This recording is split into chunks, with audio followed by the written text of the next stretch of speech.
We all know that nearly every country in the world is trapped in debt. The United States alone owes $38 trillion. Japan owes $9 trillion. China, $14 trillion. And collectively the world is burdened with $315 trillion in debt. That is 3 times the size of the entire global economy. But here's the paradox that keeps economists up at night. If everyone is in debt, then who exactly is being paid? Where does all this money go? And more importantly, who's collecting the interest? The answer is not what you might think. When we trace the chain of creditors, we discover something disturbing. This global debt doesn't actually belong to anyone specific. Instead, it's a cycle, a loop where the debt circulates endlessly, and ultimately, it owes itself. But here's the critical detail that changes everything. This system was deliberately designed. It didn't happen by accident. Four bankers across 3 centuries built a framework where debt could never be repaid, where governments would borrow endlessly, and the interest would flow eternally upward. And who profits from it? The creators of this system and their financial descendants. From every payment made, from every crisis, from every bailout. It's not a conspiracy theory, it's documented history. The meetings happened, the contracts are on public record, and the mechanisms are completely transparent once you know where to look.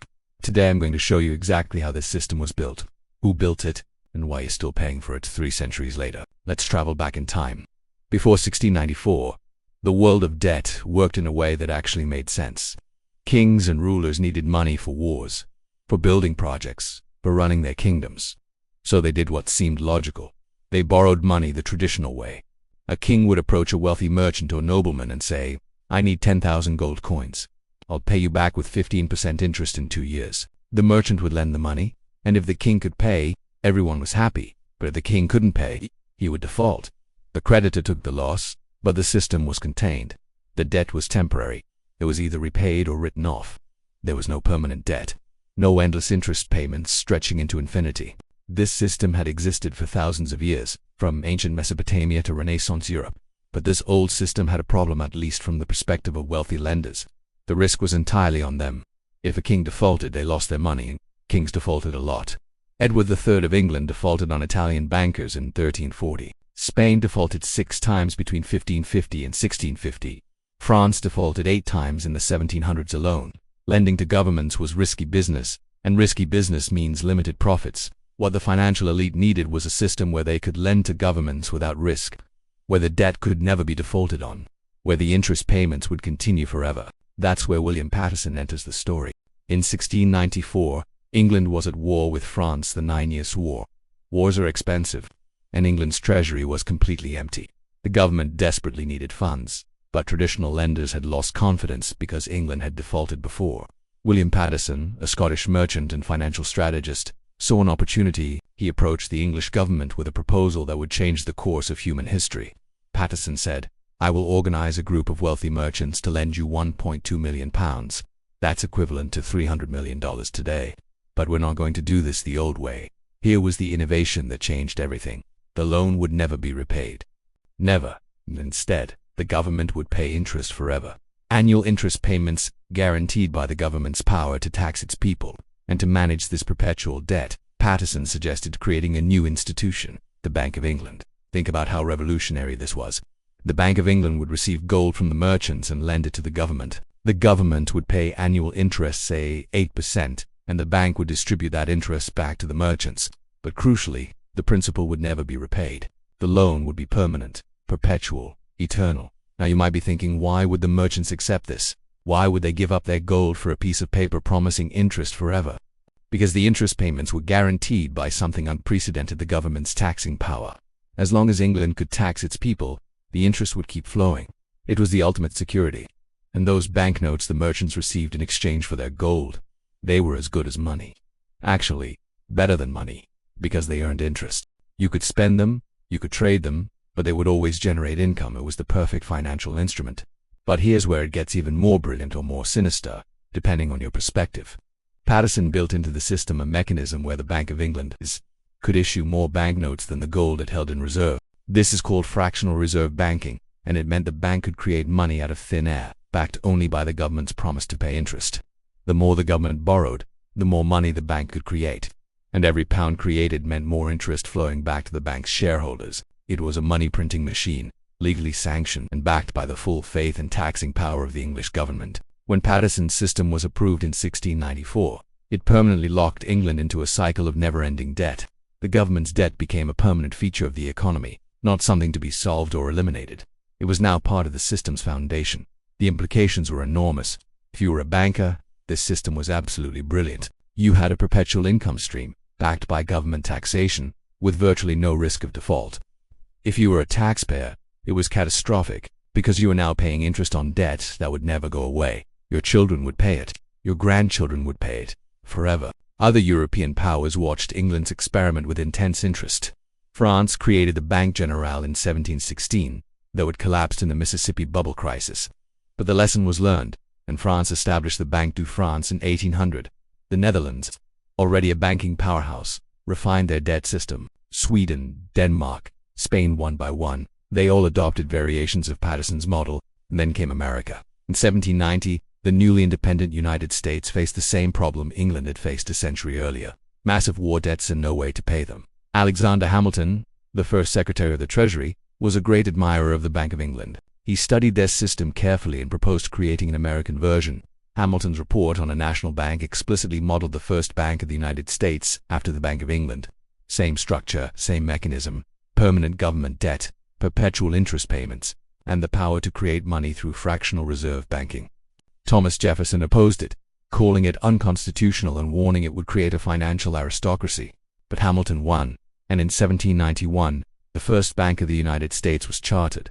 Paterson himself died in 1719, not particularly wealthy despite his revolutionary creation. The Bank of England's initial investors made fortunes, but Paterson had sold his shares early to settle debts. Ironic, isn't it?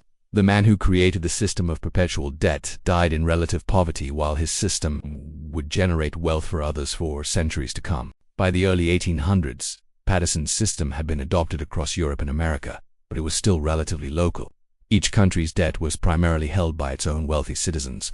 Then came the Rothschild family, who would take Paterson's system and make it truly global. Nathan Rothschild, operating from London in the 1810s, revolutionized sovereign debt by creating a secondary market, instead of just lending directly to governments.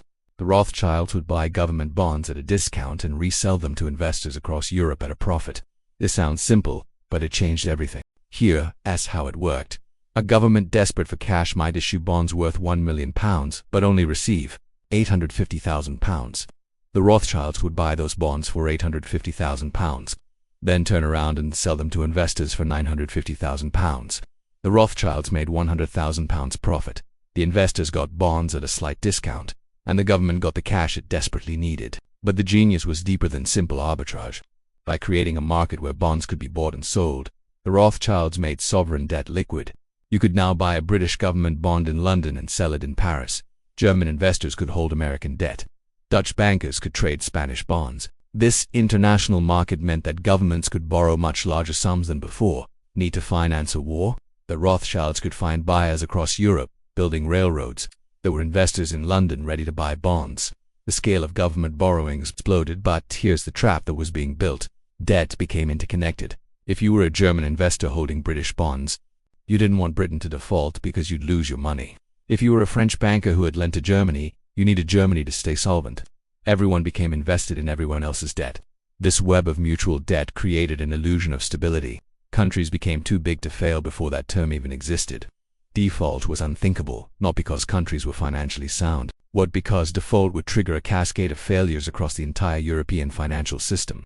The Rothschilds understood this perfectly. They made sure governments had no choice but to rely on them.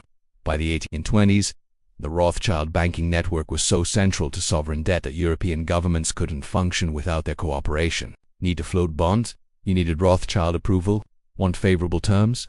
Better maintain good relations with the Rothschild banks? And the beauty of this system from a banker's perspective was that it fed on itself. More debt meant more bonds. More bonds meant more trading. More trading meant more fees, more commissions, more profits. The Rothschilds weren't just lending money. They were creating a machine that turned sovereign debt into perpetual revenue streams. Fast forward to the 20th century.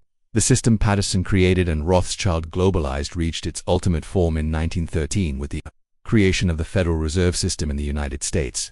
Once again, the same basic structure. Private banks creating a central bank, lending to the government with debt that never needs to be repaid. The Federal Reserve System was sold to the American public as a way to prevent banking panics and stabilize the economy. And indeed it does serve those functions. But the underlying mechanism is identical to what William Paterson proposed in 1694, permanent government debt generating perpetual interest payments to private banks. Here's how it works today. When the US government needs money, it issues treasury bonds. The Federal Reserve buys these bonds by creating money, literally creating digital dollars out of nothing. The government spends this money, and in return, it pays interest to the Federal Reserve. The Federal Reserve then distributes most of this interest back to the Treasury. But the private banks that own the Federal Reserve System profit from the arrangement through various mechanisms.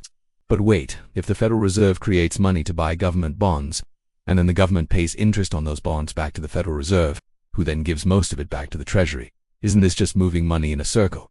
Yes, exactly. That's the point. The debt doesn't really exist in any meaningful sense, but the system requires it to exist to function. This is the ultimate evolution of Paterson's insight. The debt has become self-referential. The global financial system now requires permanent government debt to function. If the US government paid off all its debt tomorrow, the global financial system would collapse. Not because anyone would lose money, but because the entire structure of modern banking depends on government bonds as the foundation of the monetary system. Government bonds are considered risk-free assets. Banks hold them as reserves. Pension funds invest in them. Foreign governments stockpile them. They're used as collateral in countless financial transactions. US Treasury bonds alone are used as collateral in $21 trillion worth of transactions every day. This means the debt can never be paid off. Not because it's impossible, but because paying it off would destroy the system. The debt has become the system. Paterson's innovation from 1694 has evolved into the very foundation of modern capitalism, and who profits from this? Follow the money. Interest payments on US government debt exceed $1 trillion per year now. Where does this money go? To bondholders. Who are the bondholders? Foreign governments hold about 30%, institutional investors like pension funds and insurance companies hold about 40%, and the Federal Reserve and other government entities hold the rest. But even within these categories, the ultimate beneficiaries are often financial institutions that manage these assets and collect fees. The same pattern exists in every developed country. Japan's massive debt, interest payments to bondholders, European debt, same story. The debt trap that Paterson designed, that Rothschild internationalized, is now the operating system of the global economy. So here we are, over 330 years after William Paterson first proposed his revolutionary idea. The system he created has evolved, expanded, and become so fundamental to modern economics that we can't imagine life without it. But let's be clear about what this means for you, for me, for everyone watching this video. Every tax dollar paid includes a portion that goes to interest on this debt. In the United States alone, that's over $1 trillion per year, roughly $3,000 for every man, woman, and child in America. And that number is rising. That money doesn't build roads. It doesn't fund schools. It doesn't pay for healthcare. It services debt that was designed to never be repaid. It's a transfer of wealth from taxpayers to bondholders, from the many to the few, operating exactly as Paterson and his successors intended. Now, some economists argue this system has benefits. Government debt allows countries to invest in infrastructure, respond to crises, and smooth out economic cycles. During COVID-19, governments borrowed trillions to support their economies. During World War II, massive government borrowing financed the defeat of fascism. These are real benefits. But here's the question we should be asking. Does the system serve us, or do we serve the system? Was it designed for the benefit of citizens, or for the benefit of those who profit from perpetual debt? The historical record is clear. Paterson designed this system to ensure wealthy merchants would have a risk-free perpetual income stream. Rothschild expanded it to maximize profits from sovereign debt trading. The architects of the Federal Reserve explicitly modeled it after the Bank of England. At every stage, the system was designed by financiers for financiers. But here's the thing. Systems designed by humans can be redesigned by humans. There's nothing inevitable about this structure. Many economists have proposed alternatives. Government-owned central banks, debt, jubilees, modern monetary theory, cryptocurrency-based systems, return to commodity-backed currency. Each has pros and cons, supporters and critics. The first step toward change is understanding. You now know how this system was built, who built it, and why. You understand that when politicians talk about managing the debt, they're not talking about paying it off. That was never the plan. The debt is the system. The second step is asking questions. When a politician proposes more government spending, ask, will this create real value, or just more debt service? When you hear about bank bailouts, ask, who's really being protected? When central banks create money, ask, who benefits from this newly created wealth? The third step is engagement. Vote, organize, Educate others. Support political candidates who understand monetary policy. Demand transparency from the Federal Reserve. Question the assumption that perpetual debt is normal or necessary. 330 years is long enough. Paterson's system has had its run. Maybe it's time to design a new one that serves the many, not just the few. One that treats debt as a temporary tool, not a permanent feature. One where the answer to who is being paid isn't the same people who designed the system. Thanks for watching. If this video opened your eyes to how the financial system really works, hit that like button and subscribe for more deep dives into the systems that shape our world. Drop a comment below. Do you think this system can be changed, or are we stuck with it forever? I read every comment. And remember, the debt trap was designed. That means it can be redesigned. The question is, will we?